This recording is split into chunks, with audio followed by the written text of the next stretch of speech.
So hello and welcome back to Go Again Gaming. My name is Az, and today we're going to be taking a look at some of the metagame stats and the sort of deck percentages and what people are playing in events as we start getting back to normal a little bit here in the world.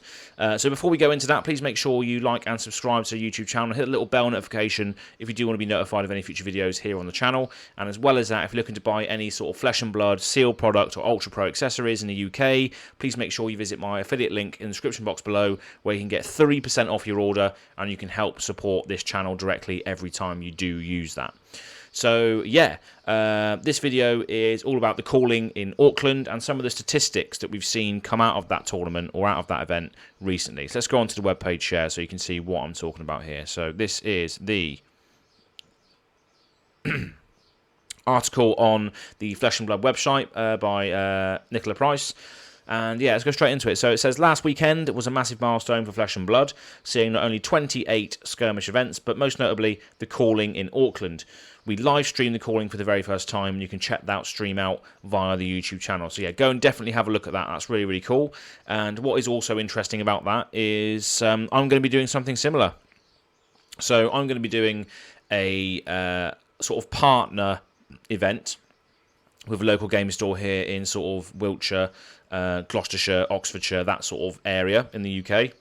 So I'm going to be teaming up with a local game store, and we're going to be doing an event, and it's going to be live streamed. The whole thing is going to be live streamed. It's going to have like sort of players player little interviews before they go into a battle. There's going to be like little behind the scenes footage and gameplay videos live and all that sort of stuff. So definitely keep your eye on the channel, and I'll show you the logo that we've made for this particular event. So let's get rid of this. Oh no, that's my face. You don't want to get rid of that. So let's get rid of the window capture device. And this is the logo for the upcoming event that you can come to expect from Go Again Gaming, the Go Again Gaming Open. Yeah, definitely stay tuned for that and how you can enter that and where that's going to be held over the next few months. So the Go Again Gaming Open. Going to be live streamed, the whole thing. But going back to this, this is awesome. So yeah, the Calling Auckland, I'm going to be going into some stats as to what heroes were represented in this game during this time. So first of all, we've got the Calling. So the first day of the Calling Auckland opened with 244 players travelling from all over New Zealand and even Australia to test their skills against their fellow heroes, and the Swiss rounds opened the first day, and players quickly took a shine to the light, favouring Prism and Bolton in their fight to defeat the Shadow. So as you can see here in the Calling, the heroes that represented the most were the light-based heroes. Nearly 75% of all players were light-based heroes. So you've got Prism there taking up 43% of the pie. So that's basically half, pretty much. Bolton with 26%, Leviah with 13%, and Chain with 18%. So again, lots of representation in the light rather than shadow. So that's interesting. But what really, really stood out to me, and what is the question of the day, is the classic constructed data. So in the other half of the event, the Pro Quest provided an opportunity for players to try their hand at Classic Constructed, with the chance of winning some first edition Monarch products and some Cold Fall adult heroes.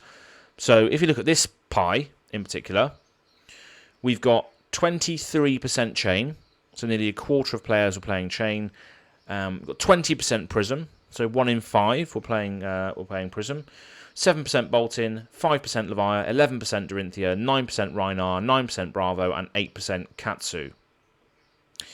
But where are the Arcane Rising heroes in Classic Constructed? They just don't exist. They've got a slice of the pie here at 8% with others in between Chain and Prism. You can see that others represents the Arcane Rising smattering of heroes at 8%. So this includes Azalea, Viserai, Dash, and Kano. So none of those characters feature in. Well, they don't even have a picture. You know, others 8%. So what is going on there? Why are the Arcane Rising heroes not good in Classic Constructed? Why is that? because my favourite heroes are from that set, and I would think that arcane damage, unblockable arcane damage, would be brilliant.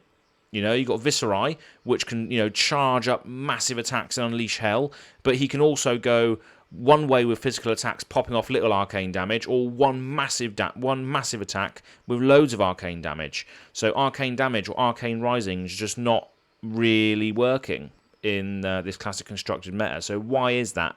Why are people not using Kano, Dash, or Azalea? Why are Chain and Prism dominating? Why are the other heroes represented, but not the Arcane Rising ones? I mean, I'm still very, very new to the game. You know, having been in this game, not really played much events recent. Well, I haven't played any events, actually. So, yeah, I'm still very much operating this Flesh and Blood channel from my room here. But, you know, I haven't had much experience with regards to playing against these characters, especially the Monarch ones. I've got some Monarch Blitz decks, yet to open them, but haven't really experimented with Chain, Prism, Leviathan, or Bolton yet. So, very, very interested to know why these characters are outshining the Arcane Rising ones.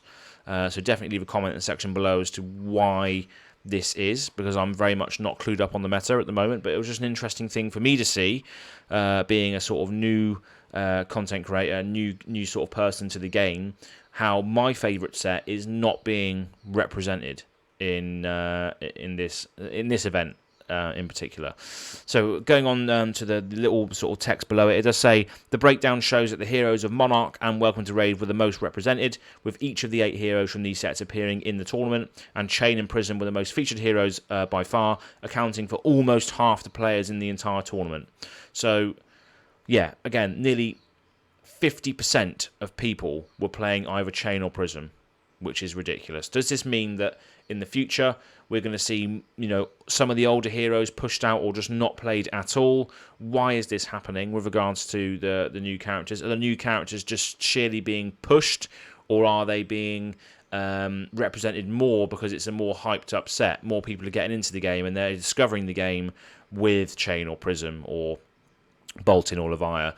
Are they coming into the hobby now and not really taking much notice of the classic heroes? Are the classic heroes being left behind, or are they just garbage? I mean, I say classic heroes, I mean Arcane Rising in particular, but even still, the classic heroes here are still underrepresented in comparison to the newer ones. So, yeah, it's an interesting topic. I mean, I'd love to know what a more sort of versed and experienced Flesh and Blood mind thinks about this, and why are the Arcane Rising heroes not getting much love.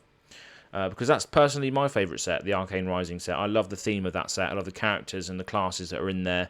But for like Chain, for example, is a Shadow Runeblade. So he is a Runeblade, so he can use all of the Runeblade cards, but he can also use all of the Shadow cards. So in the future, does this mean that these talent-based classes, the multiple class discussion, are they going to push out the older heroes sheerly because they have access to more things? What is that telling us there? How do we combat that?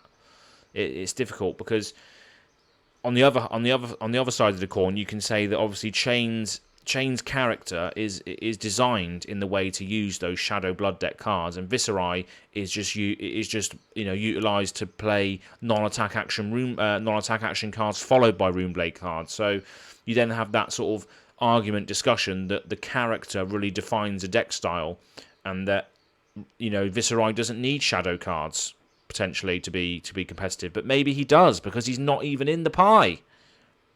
8% of others. So if you average that out, Arcane Rising has 4 characters. You've got an 8 percentage point there. So that's average 2%. 2% of players were playing the heroes from Arcane Rising, which is a bit of a shame. So yeah, I'd love to know what some seasoned players think about this. Are you running any sort of Arcane Rising decks, or when you go to an event and play a game of Classic Constructed, do you get out an Arcane Rising hero? What is going on with that? Why are they underrepresented? But I just thought it was a really, really interesting stat, just seeing that little pie on the Calling Auckland, one of obviously the bigger events. Obviously they're New Zealand based. But yeah, it's just very, very interesting to see, because I'm a new player. I love the Arcane Rising set, and my favourite set is not being represented in tournament play. So yeah, interesting topic, but I just thought I'd bring it up today, and yeah, just wanted to make that announcement with regards to the Go Again Gaming Open. So it should be really interesting, and can't wait to see when that's going to come about. Hopefully have more details in the next coming months. Also got some other stuff to announce as well, but tune into the live stream on the 7th of July when the giveaway happens for the Budget Blitz decks, and you'll be able to hear what is cooking on this channel. But some good stuff, so make sure you like and subscribe to the YouTube channel, hit a little bell notification if you want to be notified of any future videos, and check out the affiliate link in the description box below if you're looking to buy any Flesh and Blood sealed product or Ultra Pro accessories here in the UK. Any purchase you make will get 3% off your order for using the affiliate, and you'll be helping this channel directly. So thank you very much for tuning in, and we will see you on the next video. Peace.